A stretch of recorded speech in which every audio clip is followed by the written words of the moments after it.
Good afternoon, everyone, and welcome to the Just Us Dialogue series, Investment in Economic Justice and Investment panel. My name is Alicia Wilson. I'm Vice President for Economic Development for Johns Hopkins University and Johns Hopkins Health System. And it's my pleasure to welcome you to this rich discussion. We have three amazing panelists that will join me on screen, and you will hear over the course of this next hour. I'm going to introduce them. So I invite Mike Henkin, Ed Lugo, as well as Yuli onto the screen. And I'm going to give you their bios and we're going to launch right into this discussion. Um, what we know is that you've been with us over the past couple of weeks as we talked about economic justice in different contexts. And today we are going to talk about it in the investment context. And we have brought you three of, I would say, the foremost experts and practitioners in the investment world to you to hear from them. Let me start with Evan Lugo. Ed has over 25 years of experience in managing international equities for various clients, including pension plans, endowments, high net worth individuals, and mutual funds. He is currently the founder and managing partner at EL2 Capital LLC, an investment advisory focused on international and global equities. His business is a minority-owned investment firm and was recently started in Westport, Connecticut. Welcome, Ed. Thank you so much for joining us today. Thank you, Alicia. Thank you. Oh, you're welcome. Next, I would like to introduce to you Michael Henkin. Since 1998, Mike has served as Chief Executive Officer of Brown Advisory Incorporated, an independent investment firm that provides investment solutions to individuals, families, nonprofits, and institutions globally.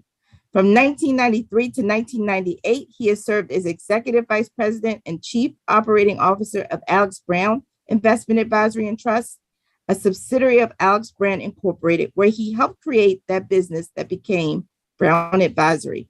Prior to that, Mike was a partner at Piper and Marbury, where he specialized in business and tax law. Welcome, Mike. Thank you so much for being with us this afternoon. It's great to be here. It's really an honor. Excellent. And last but certainly not least, I would like to introduce to many of you, Yuli Olenbakpuru. She is a partner at Kport Capital and became a returned there in 2016. She is focused on sourcing investment opportunities, conducting diligence, and supporting Kport Capital's portfolio companies, particularly those in the digital health and medical technology industries.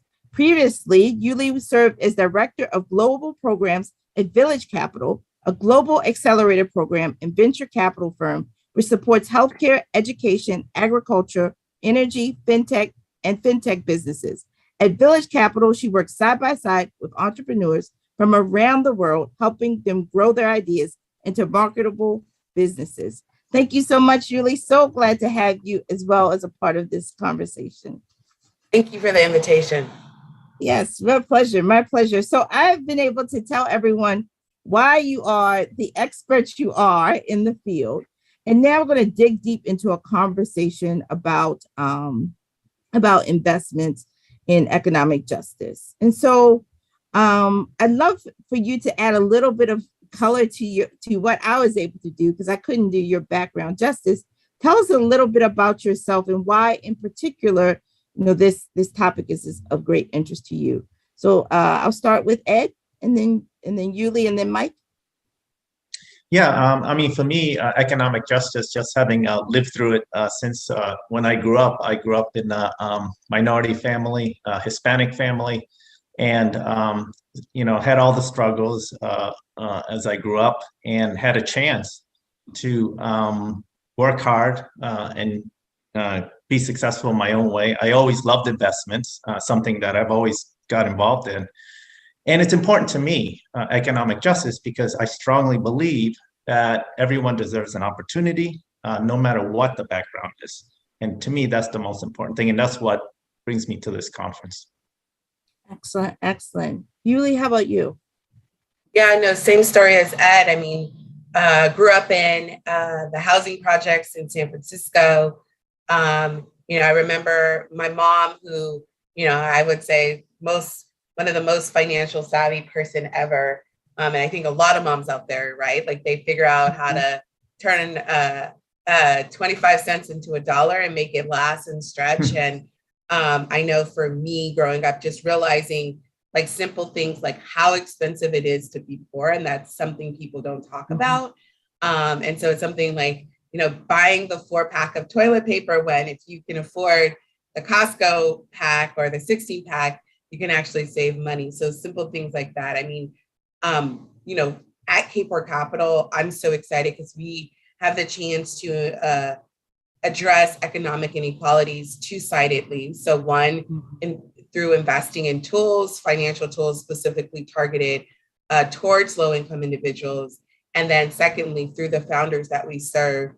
The majority of our founders are from, underrepresented backgrounds in tech and also have histories of previously, either being currently low income or currently low income and through the people that they hire. So it's building wealth through the companies and through the founders and through their employees. Excellent. I love how you said how expensive it is to be poor. It's such an important point. I'll get back to that. I'm going to come back to that in this discussion. How about you, Mike? You want to? Yeah, I still struggle with understanding exactly which factor or which thing I think about that led me to be here today. But I mean, I'm a white guy running an investment firm, so I look a lot like most of the people running investment firms around the country and around the world. And a number of years ago, looking around at my colleagues, looking in the community, I tried very hard to put myself in their shoes and think about what opportunities are presented to them, and began to experiment with what impact we could make as an investment firm, with the impact that I could make personally as CEO by being much more deliberate, much more intentional, and just trying stuff. In fact, I was looking at the name of this panel, Just Us, and I could change that to just try something, beginning. And that's what we've tried to do. And along the way, I learned that, and pretty much I learned this from our work in the sustainable investing space, that there's tremendous importance to doing it in a way that we can deliver an investment return that's competitive with investment returns for mainstream investment vehicles. Kport, has been known for this as well, and that led to, I think, a significant impact in the sustainable investing space. And since then, we've been trying to do it in the diversity, equity, inclusion space, economic justice space, and then just keep learning how we can make a difference. And frankly, being on panels like this, I learn a ton from you, Alicia and Ed, and looking forward to having conversations with you, Lily. Excellent. Thank you. Because I think it's so important for people to understand sort of the what I can get off of the resume for you as what brings you to this work. And so leads me into our first question, which is, in the context of economic justice and investment, what do you think is the most pressing issue we face today? So, Lily, would you like to start? Yeah, no, when I saw this question, I was like, there's a lot of issues. I think for me, the biggest one is just the rising income gap that is in existence. And, for us, using tech as a tool for wealth building, generational wealth building is really important for us at Kport. And that is just because, we've seen all of the folks, I won't say overnight millionaires and billionaires, but we've seen that a lot of the wealth created in the last 10 to 20 years have been in the tech sector. The issue, though, is to participate in the wealth building that happens in the tech sector, you often have to have capital. And so it's like you have to have money to make money. Even in my position, like to enter venture capital, what people don't talk about it is like, as a partner at a venture capital firm, there's a buy-in. And so you have to have money to be able to buy in to participate in those deals. And, if you are wanting to start a company, you have to have money to kind of give yourself the runway to start building your business before you can raise investment capital. And unfortunately, so many people of color don't have friends and family. They are their friends and family. They are the emergency fund for a lot of their family members. And so they're not able to take advantage of the opportunities that we've seen for economic growth in the tech sector, in health tech in particular. And so for me, what we do at KPOR is give those who previously have not had access to wealth, to capital access, both on the founder side and also, we have a internship program that I've been running for the past 11 years, bringing folks from underrepresented communities who are interested in venture capital, giving them their first venture capital job. So big thing is like rising income inequality. Our solution is like, how do we give folks access to those wealth building mechanisms to decrease that gap? Excellent point. Excellent point. And I like how you broke that down. We're going to talk a little bit later in the conversation about this this concept of capital and how that could be a tool. How about Ed? What do you think is the most pressing issue as we talk about economic justice in the context of investments? Yeah, I mean, like Lily said, I mean, it's I think the most pressing issue, which actually dovetails with what she was just saying, is that, you have a situation where there's just not enough qualified minorities out there with these professional jobs. We talk about that income gap, which you certainly see.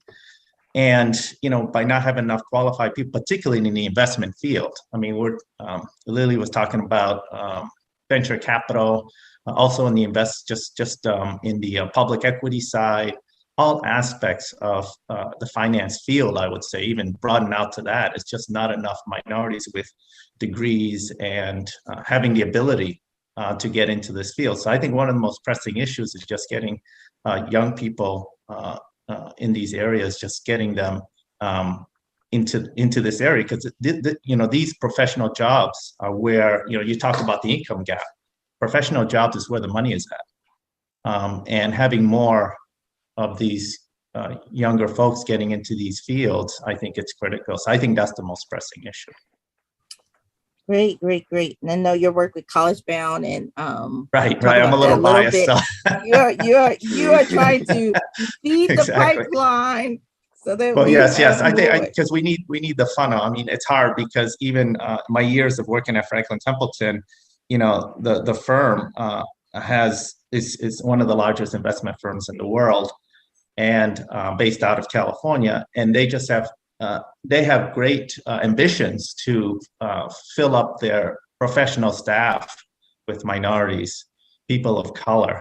They have that ambition and they're working hard towards it, but it's just so hard to find qualified people. Excellent. Mike, how about you? What do you think is the most pressing issue in economic justice and investment?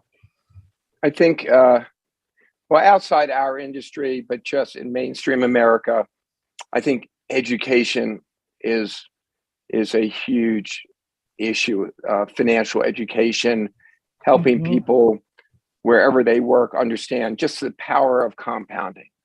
That if no one has extra cash in mainstream America, but if you can take $5 out a week and put it somewhere and put it to work, that becomes a significant sum down the road. But helping people understand, just thinking long term for a moment, and it's with all the other things you have to worry about. Inside our industry, and I listen to Ed and you, Lily, a lot. There's a lot of familiar things I think about.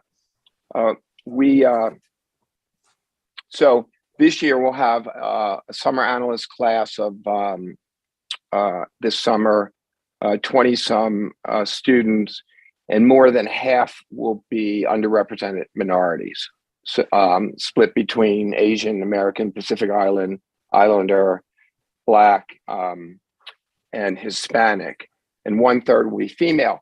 That took, we always said we wanted to achieve that, but that took us doubling the size of our summer analyst class, not because we necessarily need it more, but if you're going to make a difference, you have to create more opportunity.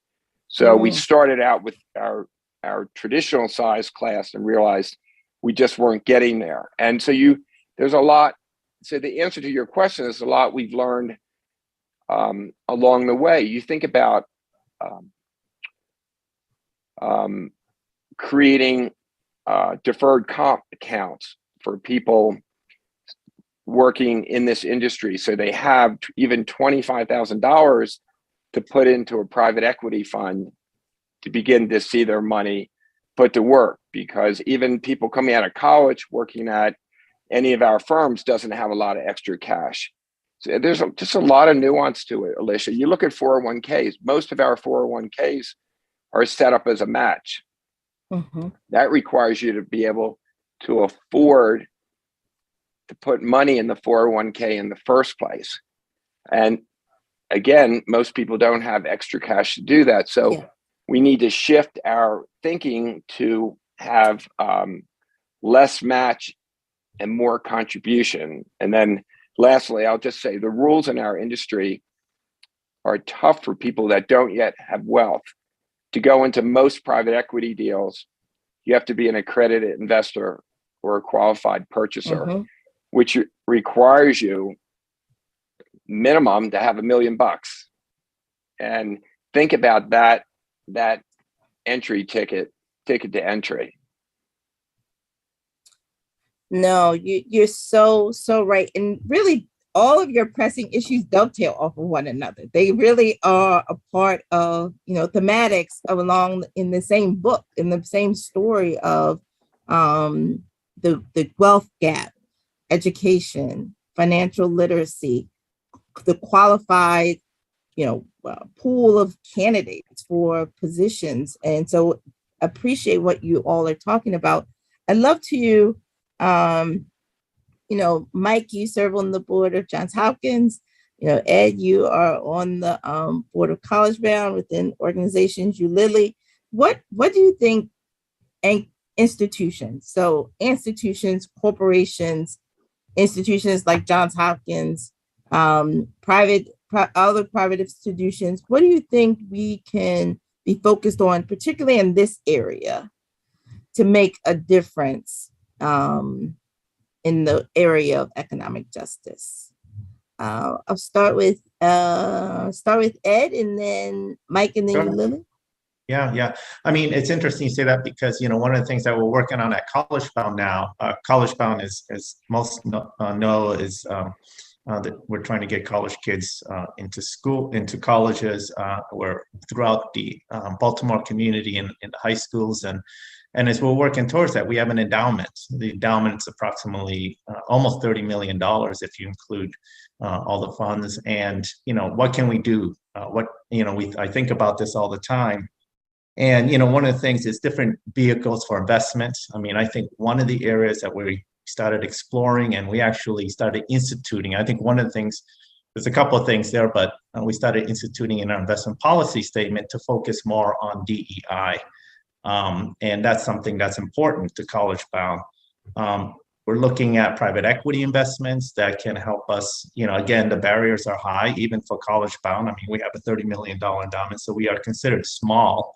But nevertheless, it's still a challenge to get into a private equity fund that can maybe invest in a community or invest in these initiatives that we're talking about that focuses on economic justice and invest in firms that are minority-owned firms. The other part when we're looking at today as well is getting into looking at public equities, the funds that we invest in. Are we investing in minority managers? And now keep in mind that the minority manager, any manager, has to perform, has to do well. And that's something that's a top criteria. It doesn't matter whether it's minority or non-minority. The key is a good performer, but if you had a list of good performing managers, we want to be inclusive of the minority managers as well. So focusing on those types of programs. And finally, focusing on the managers that we have today and what type of companies they're investing in. Are they investing in companies that think about diversity and inclusion? So those are the topics that we've been discussing in the finance committee, within College Bound. So I think from those areas, we can have an impact or move in the direction. I think we're moving in the right direction. I think what Mike says, it's a lot of it is trying it out and feeling it out, and it takes time. This is new for a lot of us. So, and thankfully we're pushing in this direction. So that's from my perspective, what I think the type of action or the type of things that we're doing today that can move into this area. Yeah. No, thank you, Ed. And full disclosure, I'm chair of the College Bound Foundation Board. Ed is chair of the investment committee. And I would say that his leadership has been tremendous in this area and in boldness as well. So just thank you, Ed, for that. Mike, how about you? What do you think as we think about, institutions? And you've talked a bit about sort of the incoming class of your interns, the thoughtfulness around other aspects of the business. But what would be the one or two things you think we should be doing? So, Alicia, my views really changed on this a number of years ago with Ron Daniels at Johns Hopkins and other business leaders. We started Be Local, which encouraged us to focus on local firms to buy things and use local firms for services. And I thought that was a good idea at the time, but in reality, it was dependent on what businesses existed in the local economy at the time. And there aren't enough businesses. So I would encourage us all to think, what can we invest in the city or any city that doesn't exist there? So take the brains at Johns Hopkins, take the endowment at Johns Hopkins, take capital committed from firms like Brown Advisory and T. Rowe and others, and create a new form of grocery store in the parts of the city that are food deserts, for example. I'm convinced that if we all put our heads together, we can figure it out and start tackling things like that. As you know, we, Hopkins, T. Rowe, Able, Whiting Turner, other businesses have started Upsurge, which is this idea to support an ecosystem here to create the first equitech economy in the country, teaming with Techstars and other incubators and dedicating capital to Black and Brown-led businesses. It's something that 5 years ago we didn't think of doing, but we know now that unless we all do it, it's not likely to happen. So we have to look at each other and say, hey team, hey Hopkins, hey T. Rowe, hey Able, what can we start? I love your thought around the innovation to solve an issue in community with the brilliance of all of these institutions on something that's so desperately needed. A great point. Lily, what would you say? What is something that you think we all could do better to shape it? Yeah, no, I mean, I was thinking, unfortunately, I haven't had the chance to work much with Johns Hopkins. I serve on the small business board at the UC system. Yeah, exactly. We actually have two investments who came out of Johns Hopkins Accelerator. And they're doing really well for us. So thank you for that. But currently on the UC system Small Business Advisory Board, and something that they're doing, I mean, the UC system kind of, they were like, it's not enough for us to say we want more vendors and supplier diversity. We actually have to take steps to enable those folks to participate in this economy. And a big thing, especially for large corporations, school systems, et cetera, is they're notorious for being slow payers in terms of their invoices. So that means like net 90, net 180 sometimes. So it takes 3-6 months for those small businesses to receive payment. A lot of times, especially if you're a really small business, you can't afford that, and you don't have the capital to actually do business with the larger corporations. And so the UC system made a commitment like, hey, we're going to increase the rate of payment for those small businesses so they can actually participate and be a supplier. We're going to cut down kind of the bureaucracy required to be a supplier for the UC system. And they have grants for those small businesses as well, like introductory grants. They have programs to help them navigate, the RFPs that the university sends out. And so they were like, hey, we don't want to just say we want to do this, but we'll take steps to include folks to be a part of it. So that's one thing in terms of how do you involve more small businesses? Because a lot of these corporates, you have to think of all of the things that go on behind the scenes to help keep them running. The other thing, when Mike was talking about financial education and removing the barriers, like for us at Kapor Capital, we offer folks their salary. There's also other benefits that we do, such as student loan repayment, to kind of help bridge those gaps and realizing that, that is an obstacle that a lot of folks are facing. But something we did recently that just got, our employees were like, oh, this is amazing, was really relatively low cost for us, is we brought in 2 financial advisors who did kind of a finance 101, a 2-hour lunch and learn session about how these are the steps you should be taking in order to kind of secure wealth for your family. They were not selling anything. It was very much like, what is a trust? Do you need a revocable trust, a living trust? Like, what should you set up a 529 plan for your child? Like if your grandparents set it up, it's not included. When kids go, you apply for financial aid. So just those little steps. Our folks who I like to say we pay really well at Kapor.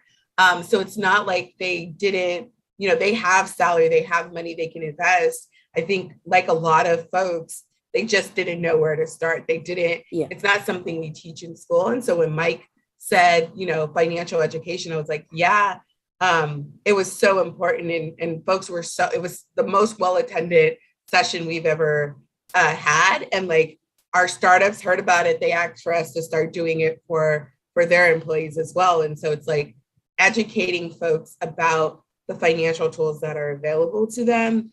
And like, what is the difference between a Roth and a 401k? And Mike talked about we changed a long time ago. Like, we don't do a match, we do a straight contribution for our employees, because we realized that those who were missing out on the match were the lower paid employees who probably needed it the most. And so we took away that barrier.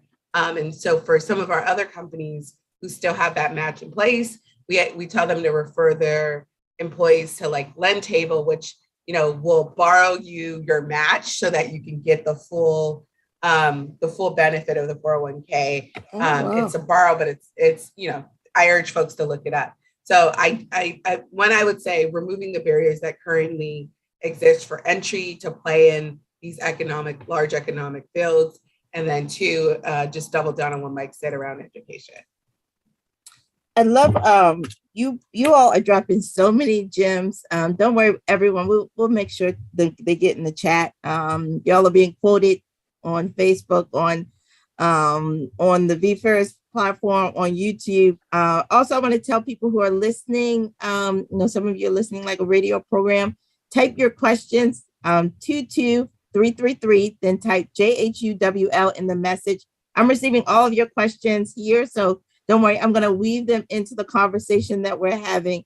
Lily, I want to start with you and get to Ed and Mike on this point, which is, you talked about LendTable, right? Like, are there certain specific investments that you've seen or participated in that you think have led to equitable wealth building? And I love how you and Mike and Ed have talked about this discussion of the tools to build wealth, because we know that there are different conversations that happen at different tables. There were different conversations that happen at my dinner table than those of the people that, I now get to, I work with. So can you talk a little bit about how we can, things that you've seen that have done this at scale? Lily, I'll start with you, and then Ed, and then Mike. Yeah, I definitely would say check out our fintech portfolio on kaporcapital.com. I think all of the things from like Lend Street, Lend Up, Earn Up, it's things like, getting access to non-predatory financial products. Like, how do you invest your money? We have invested in, more like a minority specific business, like banks. That part of it is like you don't just get a bank from them, but you also get the education in terms of, what percentage of your money should be in a checking, should be in a savings. So definitely check it out. I will, I won't use this as an infomercial for our companies, but I see one of the questions in the chat in terms of like folks' willingness to participate in kind of investing. And I urge folks to check out like Acorns, or there's similar systems like that where it's like a roundup system. So if you buy that iPhone, if you buy that pair of sneakers, and the total is like, I don't know, what is sneakers? $102.13. The remaining part of that dollar will then be invested on your behalf through Acorns. And so it's kind of like a painless way to start saving and to start investing, because it's literally using your leftover cents. We all know that growing up, at least we all, I had the change jar, I still do. And this is kind of like a virtual version of that. And I actually that's how I started investing, not through Acorns, through another product, by using, I think it was called Roundup at that point in time, as a means of using like the leftover money. As a college student, I didn't, a lot of times I would have to check my bank account before buying something because I didn't know if I was going to overdraft, but using those systems. And again, the other thing is looking for products that are built for you or built with the understanding of your situation. I'm like, if you look at Bank of America, big systems like that, they are designed to win, and much at the detriment of their customers. We invest in a bank, it's a Black-owned bank, First Boulevard, designed for the Black community, meaning that they're using, when you store money with them, they are investing that into their investment products are in the Black community, but also they have things in place like, no overdraft fees. So it's designed to, so that you don't end up, again, it's expensive to be poor, so you don't have to lose more money that you didn't have to begin with. And then also those educational services, and then also higher than average interest rates. So higher rates that you would find at a Wells Fargo or Bank of America, again, built with the system to give you more of that wealth back and to be less predatory than your standard rates. Great nuggets and great tools that could be used. Ed, how about you? What do you think are some examples of specific investments you've seen or participating in that you think have led to equitable wealth building at scale? Yeah, it's interesting because from my side, investing on a public equity side is where primarily I spend most of my time. So typically what ends up happening is we look for companies or we invest in companies that do get involved in the local arena. And so as we invest in these companies, we monitor them. We try to make sure that, assuming that the company is doing their business well, that they spend the time, and we have a preference for those companies that invest into DEI.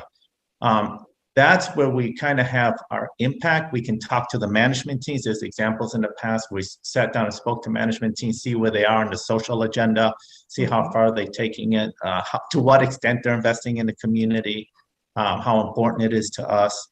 And so, management teams, I think one of the things that we bring to the table is just really getting the message out to the management teams of these companies. I tend to focus on smaller companies. And as a result, I tend to have a more influence and more contact with the management team. So I would say indirectly, that's how we have been able to help out and scale.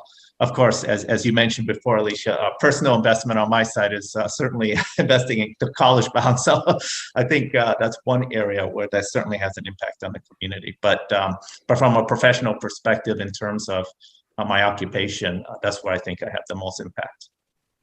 Or those were some good examples that I could highlight. No, excellent. Mike, how about you? What do you think, have you seen or have you been participated in that you believe has led to equitable wealth building at scale? I think I start with the thought that everybody is different. So it doesn't matter whether you have no money or you have a lot of money. Everybody's goals are different. I saw a question about should you pay off debt, and I just answer in my head. I answer it, well, I don't know, because it depends what your situation is. So number one, if you can find someone in your life that you can ask for advice, you know, I would encourage people to do that, because somewhere there might be someone that can provide some financial advice. Number two, I just encourage people to take small steps, but do something. So put $5 or $10 or $50 away every week. The jar on the table is a really good way to start, but try to put it in a bank account. And then the third thing is, since we hopefully in the virtual audience here, there are a lot of students who are embarking on careers, I'd encourage them to go to look at employers who make it easier. You know, as Lily was saying, which employers are providing equity, which ones are providing 401k contributions without a match or a smaller match, and so forth, and which ones provide financial advice, which ones pay for education once you start working.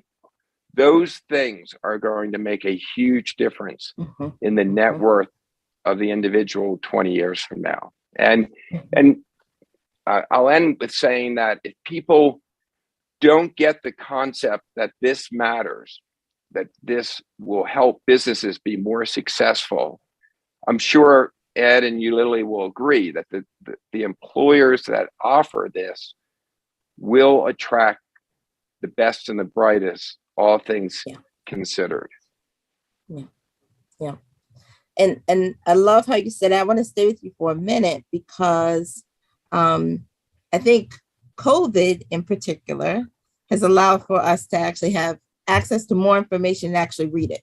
I think there's a consumption that has happened during COVID that is very different about ideas and thoughts. And one of the things that to your point, we've consumed the dangerous economic side and the peril that a lot of people were in. Many people were on the edge, right? 2 weeks of not working plunged so many people into economic ruin, food insecurity, significant food insecurity, not being able to pay sort of fundamental bills. What do you think are some of the lessons that we should have learned from that, that will help to inform investment priorities for all of us as business owners, but as individuals as we move forward, on our journey? You want to start with that, Mike? Mike said, That's a big one. So what we all know now is that the risk of the unknown is huge. Anything that we thought wouldn't happen, we know now could happen.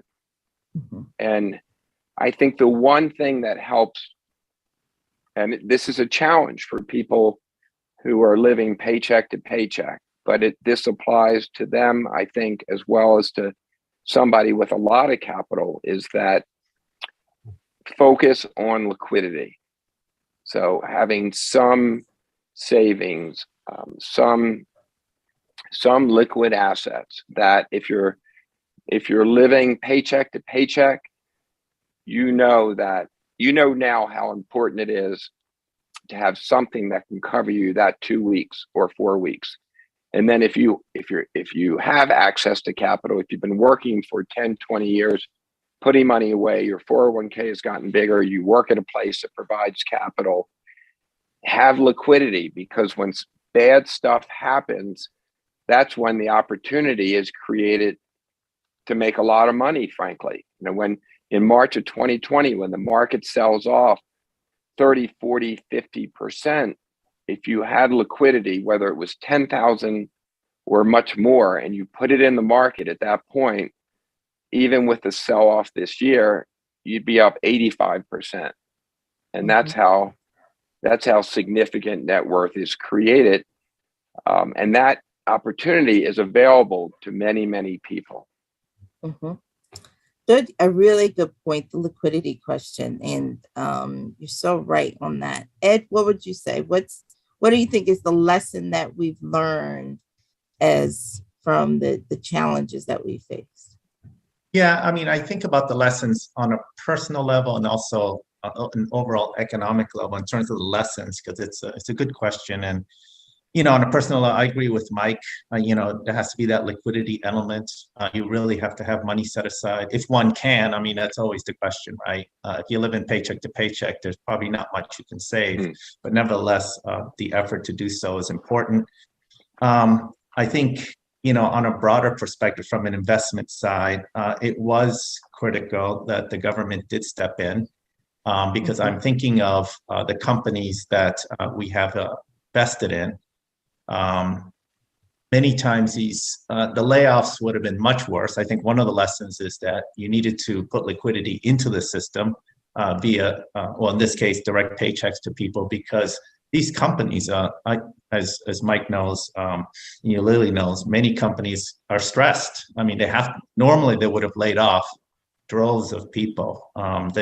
If it wasn't for the government support to keep those people on the payroll and making sure that they stay on the job. And I think that was critical. I think that was one lesson, even though at the time it may have been very controversial. I think that's an important lesson, I think, that we can garner from that. Of course, we cannot keep doing that, and hopefully we don't have more pandemics. It'll put the government in a tougher shape, and that's another conversation for another day. But I think that's part of the lesson, Alicia. It's personal, but I think also it's very, looking back, just what we did as a nation and other countries too, I think it was critical. I know you mentioned living to paycheck and the jobs and the job loss, but those government support systems really made things much better. It could have been a lot worse. Yeah, no, we on our entrepreneurship panel that we had 2 weeks ago, the same comment was made. The significant impact that had. You, Lily, what about you? What do you think is the lesson we learned? I think we all value toilet paper a lot more. I joke about toilet paper a lot because, like, growing up for me, that was like the one luxury in our house. Like, my dad and my mom would be like, I don't care how poor we are, we're always going to be a 2-ply family. And so, like, to this day, it's like we're never buying the cheap toilet paper. And so that still is like my luxury item. The one thing I will say, I think there was 2 big lessons. One of it was, for me, especially, the pandemic gave me a chance to save quite a bit of money because I couldn't go shopping. I wasn't going out with friends, and it made me reevaluate where I was spending my money because my bank account started looking a lot nicer. And I was just like, oh, okay. So then I probably don't need to shop, every month for new clothes. I'm doing fine. I haven't gone in the last 4 months and like my clothes are not falling apart. So it really made me reevaluate where I spent my money. And I know a couple of people actually saw that they were able to save more. The overall savings rate in the US went up, which I thought was really great.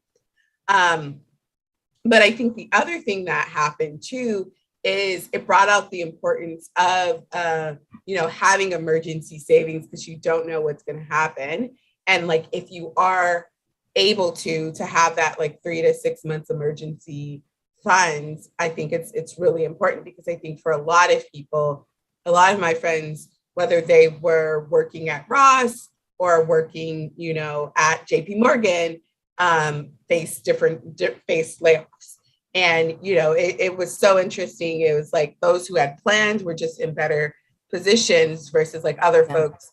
I think we were waiting for the government to do something. I agree with Ed. Like, I'm happy they did something. It took a little longer than I would have liked. But yeah, I thought that was just like really important, was the importance of emergency saving. If I could tie it in really quickly with the question, I think the hard thing we're facing now is with inflation, having too much money in a savings account, you're actually losing money because the interest rates are so low on your savings account and inflation is so high. And so right now it is important to find that balance between how much you have in savings versus other investments. And so Mike talked about liquidity. I think that's really important.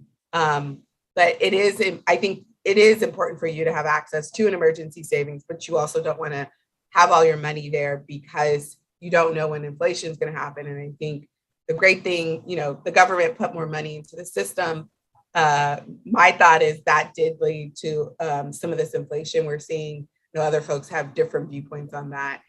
So it is all about balance, like anything else, is like making sure you do have savings, make sure you do plan because you don't know what's going to happen, but also making sure that you don't go on the panic side and put all your money into savings, or even worse, like in your mattress.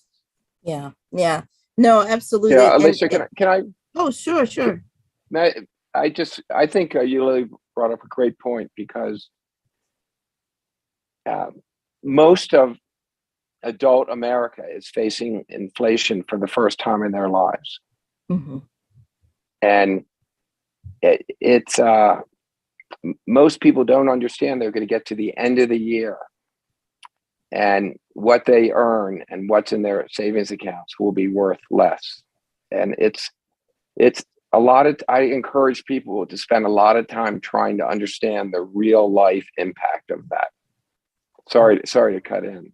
No. That's a really important point. And you're right. There's so many of us who have, we've been having the 4% or the 3%, the 2% inflation. But now, the implication of like the Cheerios are no longer $2.50. They're now $5. And that happened overnight. And my paycheck didn't change all that much. It certainly didn't. I still didn't change enough. It didn't double. But so much has shifted. I want to ask this question, which is a really good one that came in on Facebook, which is, financial education for youth is extremely important, life-changing even. But how should we educate or support older individuals to do that at this time to ensure they have enough money to retire on? So the people who in 2020 said, you know what, 2 years from now, I'm going to retire. Or maybe 50 and said, I'm going to work for the next 20 or 30 years. And that just doesn't look like it's on the horizon. How do you think we support those folks to make a shift when maybe they didn't start with compounding early on? Anyone for that question that came in? I think the big thing, and this is what I say, is like shifting the mindset. I know my parents were like, you are our retirement plan. And I was like, whoa, pressure. And so folks are definitely more willing to put money into like their kids' college than they are their retirement. And so for us, it's like we had to shift people's mindset. Like, you can borrow for college, you can't borrow for retirement. So you should make sure you're investing in yourself. And also there's like catch-ups in place. If you're over 50, you can, the contributions you can make can increase. It's never too late to save more for your retirement. I feel like for me, like the best thing and the worst thing is like YouTube has all these videos. It's hard to kind of nail down which one makes the most sense for you. And sometimes there's people peddling a lot of stuff, but a lot of my education, not necessarily about where to invest, but I didn't know like what is the difference between like a traditional Roth. There was like a backdoor Roth. I'm like, why am I sneaking through the back door? But like just like watching a YouTube video that was like, hey, these are the different instruments for saving for your retirement, and that helped me understand where to go. If you look at different banking institutions, usually you can get a free session with one of their financial advisors. SoFi is who my main bank, and I love them because of that. You can have free sessions where they will like do an analysis of your finances, where you are saving money, and make suggestions where, like, hey, you should reduce your saving, put more here, put more there. So definitely I would check out your banking institution and see if they offer that for you. And then this may be old school, but the local library, like when I was a little kid, I lived there, and they in the summer had like a stocks for kids. This is in San Francisco, so I don't know if it's everywhere. But I every library I've been to like have these sessions that are free for everyone around like financial planning. So definitely check out the calendar at your local library, because something about it being in the library, I'm like, it's trustworthy. It's in the library. It's the piece of the library. Yeah, I mean, I love that. I hung out there, but like besides books, there's also books. But like they have these sessions. They also do things like free tax preparation for you in the library. So there's a lot of financial resources. And then if you also Google, I mean, a lot of cities are now creating these financial wellness classes, and for elders. Like I've seen them at YMCAs. Our local YMCA offers this for folks 50 and older, where they will have these like finance one-on-one sessions. Excellent, excellent. Sorry, Alicia. I just wanted to second Eulily's comment there on talking to your financial institution. I would also suggest Schwab and Fidelity as some other companies that for free you can go in and ask for. It won't cost you anything. They'll come in and they'll do an analysis for you. They have people there. So I think that's one good step, that financial planning step, which I think is important, especially when someone's in their, say, late 40s or early 50s and thinking about retirement. I think that would be some pretty good advice, and it's for free. So, yeah. Oh, somebody in the chat on Facebook said, y'all said 50 or older, and they gave like the emoji, like, oh no, I'm aging. But no, this is Oh no, I mean, that is kind of not me. I'm not saying that's old, but that's the government. Yes, that's the government point that they have for like, you should have significant savings. And that's when they like put in place all these systems for catching up on your retirement savings. Not saying that's old. Right. Listen, my mom is 68 and she's still out, like she's out there. And so I'm like, I wish I had the young energy my mom has. But the government has designated 50 a check-in point for your retirement savings. Yes. Now we have 2 more minutes. One, this has been an amazing conversation. I want to leave us on, if you each could give us in 30 seconds, what's the call to action? We've had a rich discussion. We have policymakers, we have students, we have CEOs watching, we have really the entire community watching. What's the call to action around economic justice and investments? Ed, what's the call to action for all of us? Well, I think the call to action, I mean, in terms of investing, is to direct more monies into the areas that we're talking about. I think supporting minority managers is a call to action. I think focusing in the private equity space, which Eulily has more familiarity with, investing in those areas. And of course, I think the other piece of call to action is working in ways to get the folks educated, the young kids being educated, the Black and brown kids, and get them up to speed. I think those are the areas of call to action, and making pathways for those youngsters to move up and get into these internships and get into these corporations, as some of the things that Eulily was talking about, which I think are critical. So I think those are the calls to action. It's going to take time, in my opinion. This is a long-term project, and I think but we need to keep moving forward. And I think as long as we keep it top of mind, I think we can make progress in the long run.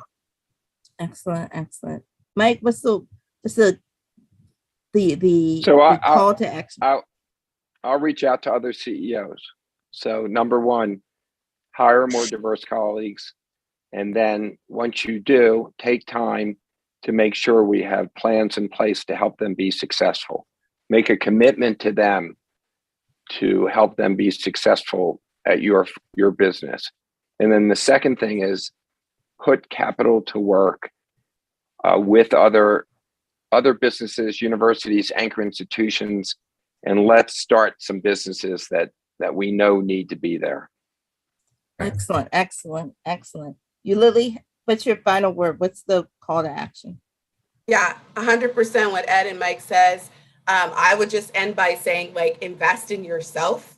Whether it be the penny jar or acorns, or investing in just taking time out to evaluate your financial situation, have a budget. I'll do a plug for Little CPA on Instagram. It's run by one of my friends who's a certified financial planner, but it gives a tip a day that you can do to make sure you're financially healthy years from now, and does it in a fun way with like a really great soundtrack in the background. So you want to make sure you're set up for success. If you have children or loved ones who are depending on your income, you want to make sure they are okay too. So it means having hard conversations about what happens when you die, where does your money go?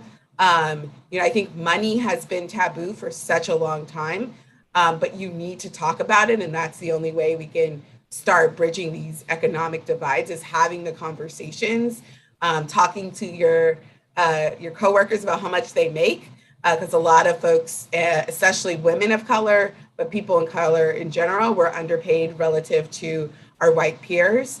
So have those hard conversations, take time to invest in yourself. And don't do like I used to do. Like I used to not look at my bank account balance when I would take money out, because it was never a good thing. But that's how you end up in bad situations. You have to remove your blinders. You have to know where you're going if you want to get where you want to. So. Excellent, excellent. Thank you so much, so much. All three of you were phenomenal on this topic. I want to thank each and every one of you. Everyone stay tuned. We have another panel coming behind us, Economic Justice in Healthcare. And at 2:00, we have a fireside chat you do not want to miss. Thank you to all of our partners, Johns Hopkins University Health System, Microsoft, Goldman Sachs 10,000 Small Business, Bloomberg Philanthropy, U.S. Black Chamber of Commerce, Buy Black, Johns Hopkins Health Education and Teaching Corps, and Hopkins Local. Thank you, Lily. Thank you, Mike. Thank you, Ed. Thank you, Alicia. You're awesome. Thank you.